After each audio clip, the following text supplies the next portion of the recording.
Hey, everybody, and welcome to another episode of Fri-Date with the wife. In these episodes, my wife and I offer an entrepreneurial couple's perspective on living a more fulfilling and meaningful life. We share our little humble opinions and hopefully make you laugh as we navigate the ups and downs of being entrepreneurs and parents. And speaking of fulfillment, if you want to hire me as your coach, head over to robshowcoach.com, fill out an application, and we'll jump on a call to see if we are a good fit to help you create and design your dream life and business. That's robshowcoach.com. Before we get into today's Fri-Date episode, our next Work Hard, Play Hard Mastermind event will be in Dubai and Abu Dhabi for the F1 race on November 16th to the 19th. These trips are designed to get you out of your day-to-day, around some amazing entrepreneurs, and provide bucket list experiences that will have you coming home re-energized to grow your business and bring your life to a whole new level. Head over to workhardplayhardexperience.com and fill out an application. Okay, let's jump into today's episode.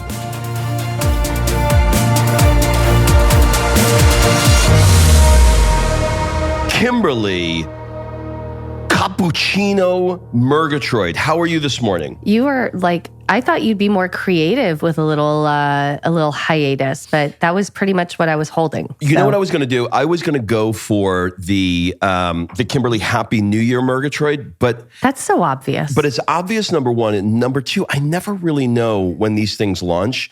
So I get messages from people. And they're like, it's March. Well, no, they're like, hey, I just listened to your podcast, on such and such. And I'm like, oh God, when did we record that? Yeah. I don't even know. Are you pulling back the curtain right now and sharing all of our dirty details? Do you think that the people listening to the show think that we actually do this on Friday night? And then it launches immediately. When we're out on a date. Do you think that happens, honey? Yes. Listen, but this is not the reason why we're here today. The reason why we're here today is we're gathered to talk about your level of judgment that you have for lots of people and lots of things. And I think finally... And how it's affecting my life. Yeah, and I think finally getting the cat out of the bag, people see you and you're all cute. Can I just ask a quick question? Mm-hmm. Why is it always a quick question and never actually is a quick question? Well, with you, nothing is quick, but that's not true. That's not true. That's not true. I'm up to 7.5 minutes now, but continue. Minutes? Okay. All right. Honey, do they need this? I thought it was seconds. Can you imagine how disgusting that is to have to listen on Monday to that morning, on the 8 a.m. on the treadmill? So, okay. And you know how many people are going, I knew it. I knew that guy wouldn't last more than 7 seconds. I was going to say, why is a cat in a bag? But that doesn't really matter. So what are we talking about today? We're talking about judgment, and we're talking about how if you're a person, let's call him Judgy John, if you're a Judgy John or Judgy Jane, how that not only affects your life, but what are you doing to yourself, right? All right, let's just get real here for a second. So this is what... Should we just call it Judgy Rob? No, this is what Kim is trying to do is she's trying to delicately bounce around the fact that I was called out as being a judgmental fuck. So let me let me give you some context. I hired a coach, and I believe that if you are a coach, you should have a coach. So I put my money where my mouth is, and I hired one, and he's a good one. And as he's a good man. He's a good man, and that's good. And as a result of doing some pre-work for what is about to begin our year of coaching together in about a week, we have been going back and forth by email to work out a few of the baseline. Let's call it baseline. It's a good way. Get a baseline. And he sent me back a really long email in response to a few questions I had. And baked within that email, towards the end of the email, was something that made me want to punch him right square in his left ear. I don't know why it was his ear, but I wanted to punch him in his ear. And Can you actually open the email and hand it to me? He said something, you have to dig through it. Okay. He said something that really struck me. And it was around, Kim will get the exact verbiage, and we all hear things differently, but it was mostly around the languaging that I'm using towards other people is a bit judgmental. And when you are judgmental towards other people, really what you are is judgmental towards yourself. And I always know that when something really pisses me off, that there's a hint of truth to it. If somebody said to me, "You're a purple, unicorn," I'd laugh because I know I'm not a purple unicorn, right? But if somebody says, "I think you're kind of judgmental," which is, Okay, but that's not what he said. No. I framed it that way exactly. And I said that that's my interpretation of it. So in the end of this email, he said, "I also want to challenge you on something. Work on being less judgmental of yourself." Keep going. Keep going. It's showing up in your language of other people, things first, which usually shows us it's definitely happening within yourself as well, whether consciously or subconsciously. All right, so there's a sandwich there, right? Because he's a good coach, he sandwiched it. And he said, you're judging other people, which means I'm sorry. No, you're judging yourself. No. No. Listen, it's ringing so true of your judgy McJudgment that it's... All right, let me give you... You're literally twisting his words. Give me 30 seconds without interrupting me. I don't think that's possible. I want you to show your sandwich. This is the top of the sandwich. Work on being less judgmental of yourself. That's the top. Let me give you the meat of the sandwich. The bologna. It's showing up in your language of other people first. Let me show you the bottom of this. Other people and things. Other people and things first. Okay. Let me give you the bottom of the sandwich, which is definitely happening within yourself as well. So he couched it in myself, being judgmental with myself, but the meat of the sandwich is you're judging other people. So you can't ignore that he didn't say that because he did. No, I agree. He did say that. I agree. But it's my judgment. Let me respond to my fucking judgment. Jesus Christ. No, my point is that when you read that, what you pulled from it was you didn't pull from it that you are being critical and judgmental of yourself. You pulled from it only that you are being, initially when you and I had this conversation before we talked it through, your initial thing was he's saying I'm judgmental. And we had to kind of unpack that. And so one observation that I made is that for me, Rob is a curator. He is a curator of trips. He's a curator of experiences. He curates a group and he puts them together into an experience. He curates everything. And so curate is a really beautiful, kind, and soft word for judgment. And so curation and judgment are two sides of the same coin. Right. Like if you're curating a hotel, you're judging a hotel's quality. And so sometimes you have this goes back to even things like Strength Finder, right? Like you go back to something like Strength Finder and you have a strength like strategy. Well, there's a positive side of that coin and a negative side of that coin. And I feel like for you, the positive side of judgment is curation and how great you are at it. And the negative side is judgment. And so we got into a really great conversation yesterday on judgment, unpacking what that meant for Rob as far as judging other people or things.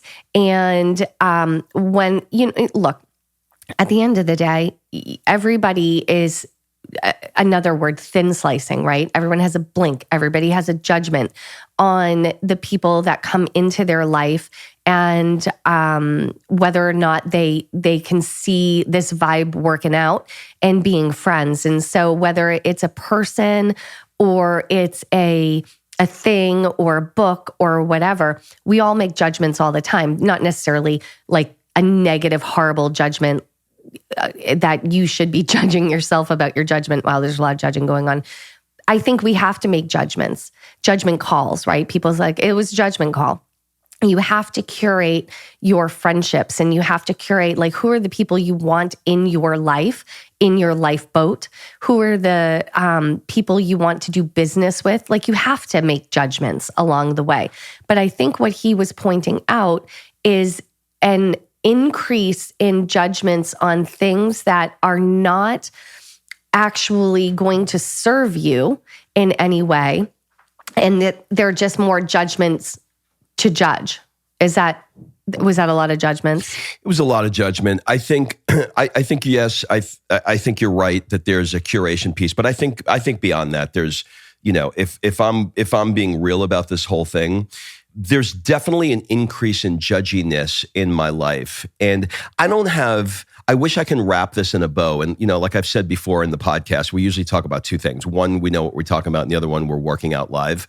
This falls into the category of working it out live. I'm trying to figure out the source, and I may never get to it, and it may not be that important to do. For the moment, some people believe that sitting on a therapist's couch for years is an effective way because eventually you'll get to the source of it. I'm not exactly in that camp where I feel like, I need a deep analysis of the source of issues to get to the, quote, root of it. I've never sort of operated that way in my life. That said, I do think that it serves a purpose to sort of, sort through some of that. But with that preamble, there's a few things that are in my mind that I feel like could be the reason why I'm increasing my judginess. And I'm not exactly sure how to put this into words yet. And I think that I'm probably there are breadcrumbs right now to a path, but I'm very, very unclear about what that path is. And intuitively, what's coming up for me is, since I've made the move here to Italy, it's a very strange thing. And it's almost like people think, or my friends think, that I'm gone. And like you moved to Jupiter. Like I moved to another planet. And in fairness, I put myself in their shoes and I thought, okay, if I'm friends with somebody here now and they move to Germany, even though it's just Germany, which happens to be like, an hour or so flight away, there's something about they're no longer here and they're gone thing. And I'm not exactly sure what that is. And it is, Kim mentioned something to me the other day. She goes, it'd be interesting, not specifically about me, but more just a metaphorical or just more a topical conversation. It'd be very interesting when you die, right? People just move on. So you could see what happens when, you move out of the country. People just, they move on with their life. You think you're this, integral part of somebody's life, and perhaps you are at the time, but they quickly move on, and they should. Like I don't want anybody, mourning the loss of, us leaving, but it is it's the first time in my life where, I spent so much of my life building deep, meaningful connections and relationships with people. And none of those relationships are gone. I'm not saying that they're gone. I could pick up the phone and call any of them and they would all take my call and we would all connect. But to say that it is the same, it isn't. It isn't. And I understand it. Our day-to-days are very different. I no longer can say to somebody, hey, let's go out to dinner on Friday night. 6,000 miles away. That's not going to happen, or let's get together for the summer. I don't even know if I'm coming back to America for the summer. So is the judgment that you're having more of a protection then, or what, like, how is that relating to the judgment of yourself or others? I was getting there. So I wanted to give context because it's screwy, and I wanted to give enough context that you understand the second part of this. The second part of this is there is an increase in my life of being more judgmental. Now, let's take this conversation just beyond my friends, because I'm not judging every single one of my friends. I don't want to give that impression. But there is a more overall judgment of lots of different things. I find myself judgy about COVID. I'm judgy about how people are handling their way through it.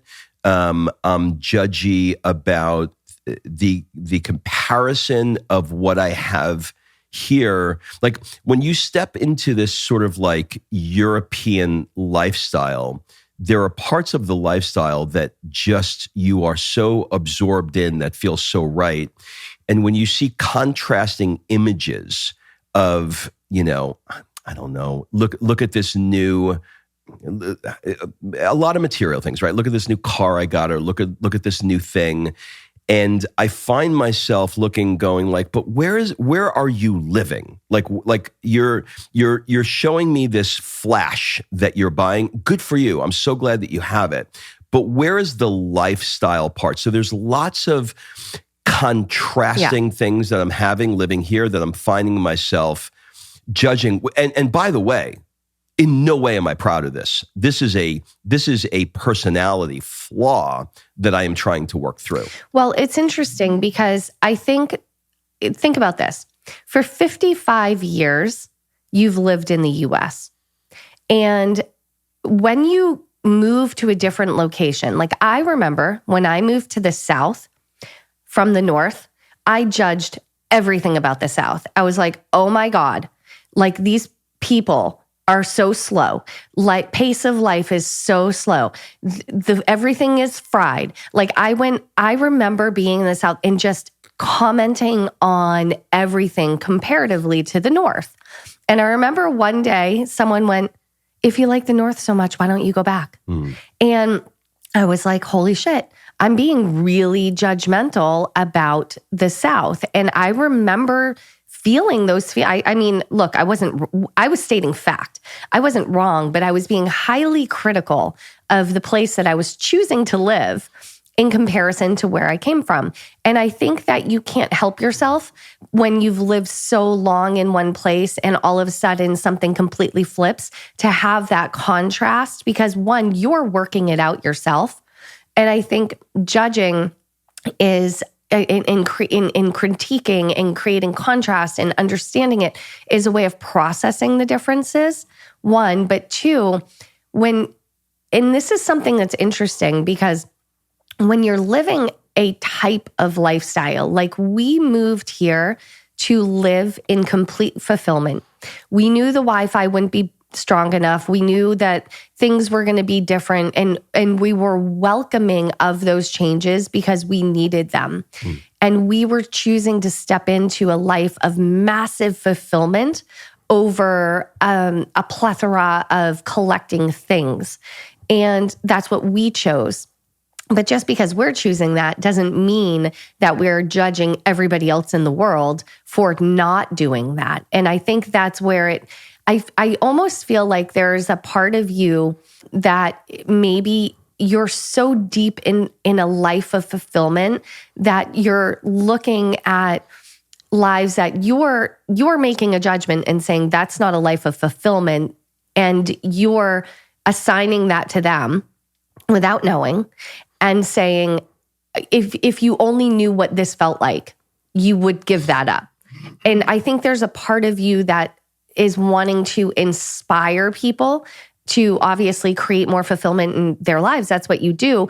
But part of doing that, I don't know why, is the judgment of what you think their life looks like. Yeah. So here's how I would make this analogous to. I think that was great what you just said, and I would make this analogous to a personal trainer. Right. So I think we have a friend, Heidi Powell. She did the television show, The Biggest Loser, or one of those things. It wasn't The Biggest Loser, but it was the other one. And I don't know what the fuck Good it's called. And she had these giant fat people, right? They oh were my God, Robert, Victor, Anthony. They were fat. Their bodies were covered in fat. They are fat let's go people. with morbidly obese. Fucking politically correct. Their body is... Okay. Hold on a second. They're a 360-degree circumference of fat. And they're a person. They're a fat person. Judgmental. You get the idea. Sorry. Nobody can be fat anymore, right? You can't be man, woman, or fat. Sorry. Oh, boy. Yeah. We just unleashed the judgmental. See? You see the problem I have? Okay. So these giant, what do we call them? Little people? Oh, my God. Giant? Now you're going. Giant. Large people? Round people? What do we call them? Morbidly obese. That sounds more disgusting, but okay. Morbidly, they're morbid now. But all right, it's fine. They're morbidly obese. Holy shit. And the trainer, I think that there must be, I have never asked Heidi this, but there must be a frustration for her going, if you only knew how good you can feel to walk up a flight of stairs. If you only knew how good you don't have to sit on the toilet bowl and take a shit for 3 hours every fucking day because you're clogged with M&Ms, right? It's too much. You'll give me the eyes. It's too much? Okay. You get the idea. I think, sorry, what too much? God. I think that that's probably what it is analogous to. In either case, I think I've made the case that I'm judgy. We're super clear now. No, you just gave us a great example too. Now, I have to tell you, I don't know that this is all the source of moving to Italy. I really don't. No, it's not. I think that there are... I think it's being amplified. I think that there are areas of my life now that... Here, I think this is the honest answer. There are areas of my life that I am working on now to change radically. Sections of my life. I'm living in a new country. I'm writing a book. I'm starting new businesses. There's lots of new things. And all of those things are things that are in the works. I'm not on the other side of those things. I'm not doing a book tour as a New York Times bestseller, right? Those things are not there yet. I'm working on them. And I think that perhaps there's an insecurity that is around not having gotten there yet.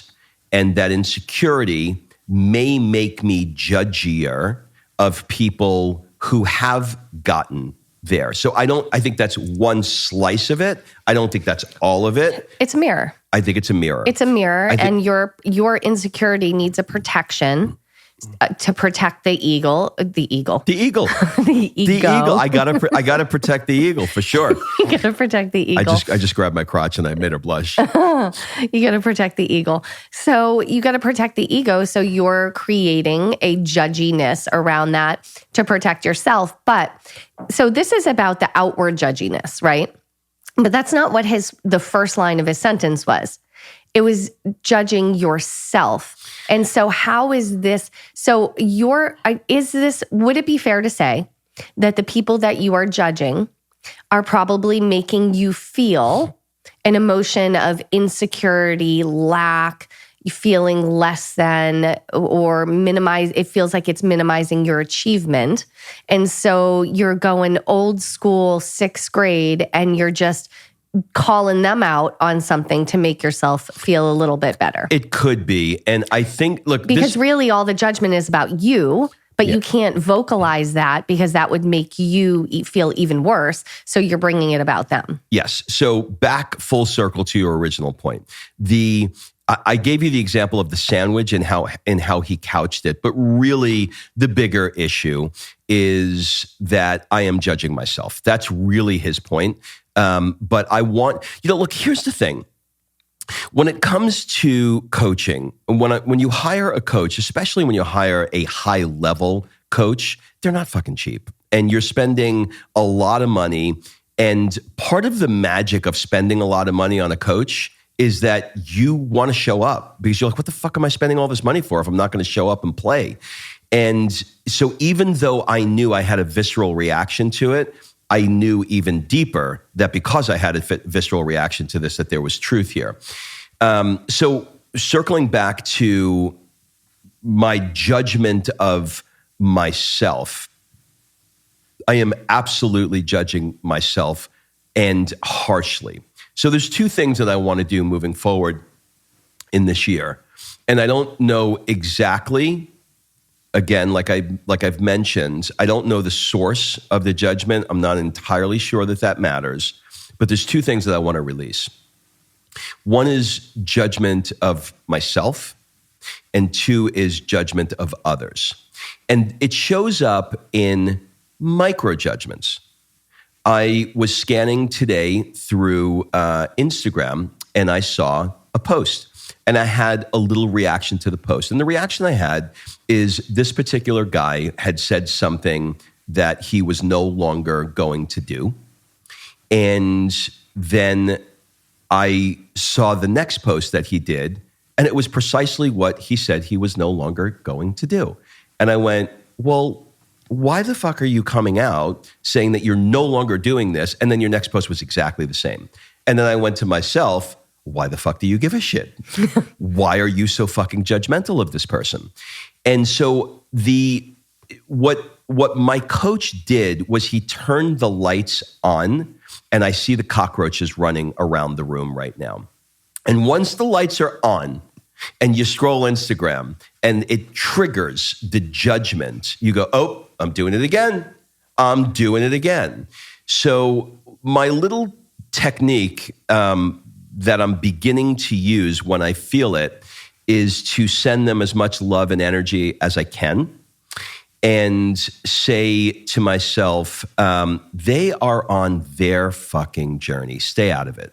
Let them unfold their journey in the way they want to. And maybe a year from now, that guy will say, you know, I was full of shit. I said, I'm going to make a change in how I'm showing up on social media, and I'm no longer going to be talking about this topic. And then the very next day, I started talking about it again. And I am incredibly hypocritical. The point is, I don't have a dog in that fight. It's not my life, and I need to stay the fuck out of it and allow people to be people and allow people to go on the journey that they're on. Whether or not I am justified in proving, well, take a look at that post, what they said, and then look at the post the very next day. It's none of my business. None of my business. And that's the lesson that I need to learn. Now, listen, as a coach, as a 55-year-old man, as somebody who counsels people in these areas of their life, which I guess is a coach, I'm not proud of this. But also at the same time, I got to be real, and I got to say this is something that I am working through. So for the remainder of this year, I'll go back to being judgy next year, but for the remainder of 2023. 2023 will be judgment year. I am going to build the muscle. And in fairness, what my coach put in the email as well is that this is a muscle that he personally has been working on for the last 3 years. You know what? This is a muscle everybody needs to work on. Well, that's why we're talking about it. And that's the thing. So here's what I appreciate. I appreciate your transparency and willingness to share publicly what you're sharing, because people are listening right now, judging. Literally listening and judging. Judging my judgment? And judging your judgment. And if that's you going, oh my God, I can't believe he's so judgy. Guess what, motherfucker? You just judged. Right. And it's pot kettle. So it's this thing where everybody, like yesterday, this is similar. This is a similar point. I use cotton rounds. Okay. You know, those little cotton rounds. It's like a cotton ball, but it's flat for makeup. I use it to take my makeup off at night. Exactly. So I use cotton rounds. And yesterday I saw a post where someone made a cotton round that can be used 250 times. It's made of a different material. It operates the same way, but it's more environmentally friendly. It comes in a little recycled plastic container. Like, they did the best they could to create a product that someone wants that's environmentally friendly, whatever. I'm reading the comments. The comments are out of control for a cotton round. It's like, why don't you just use a damn washcloth? What about that plastic container? Like, every comment was so judgmental. And I'm like, can you see what this person tried to do? They saw a problem for the environment. They're trying to create a solution that will mimic what someone actually wants to use. And all of you people, 853 of them, who have done nothing but sit on their freaking couch and judge, are sitting there in judgment behind a keyboard and just judge. And that's what people do. And so you are being transparent and coming out and going, I'm going to interrupt my own. One, I'm going to share it.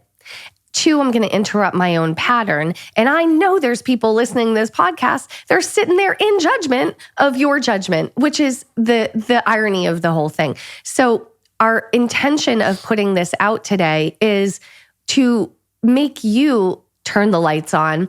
And like Rob said to me, he was like, you're not like this. You're good at this. I'm like, I'm just as bad as anyone else. Like, I judge the hell out of people sometimes. No, you don't. No, I'm a 10, you're a 5. That's probably accurate because I'm pretty good at letting people be on their own journey, but there are certain people that get under my skin You're too. so good at it that I can't even raise you from a 5 to a 10 when I try. Oh, why? What do you mean? Like when you want to bring me into your judgment hole? Yeah, when I want to make, if I'm miserable and judgy, I want to make you miserable and judgy too, and no. you won't let me drag you into my judgment. I don't like to get dragged into gossip, but so it doesn't matter. But I'm still a 5. So I still have room to work on, right? And I definitely judge myself.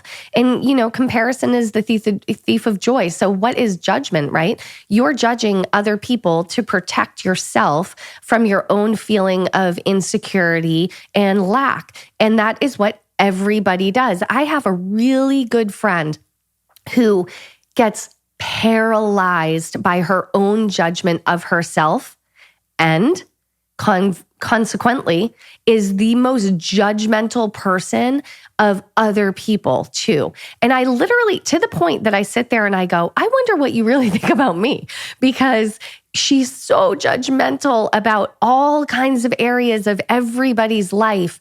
And when I watch her about her own life, she's paralyzed of her own life, but it makes me look and go, God, I wonder what you feel about me. And I actually feel bad for her because her own judgment of herself is paralyzing to her. And so she does nothing about it, So I think that the point of today, like I said, is to be transparent, which I 100,000,000% applaud you on, Rob, and have everybody kind of take a peek into their own, lift the rug and see what runs out. And are you being judgmental? And Instagram or Facebook or whatever your social media is a perfect place to test if you're judgmental. Because if you're honest and you do the scroll, are you celebrating people? Are you judging them? Or are you looking and seeing the path that they're on and allowing it? Well, there you have it, ladies and gentlemen. Judgment Day in the Murgatroyd house has fallen upon us. Cue the music. That's it, everybody. We'll see you next week. Have a great 2022. Bye-bye. All right. Thanks for listening. If you love this episode and you know someone that needs some help in either stepping up their work hard game or their play hard game, it would mean the world to me if you shared this podcast with them to help me get this movement out there. So if you like what you heard, head on over to iTunes, take 30 seconds and leave me a 5-star review, and I will be forever grateful. So until the next episode, excuses are over. It's time to live.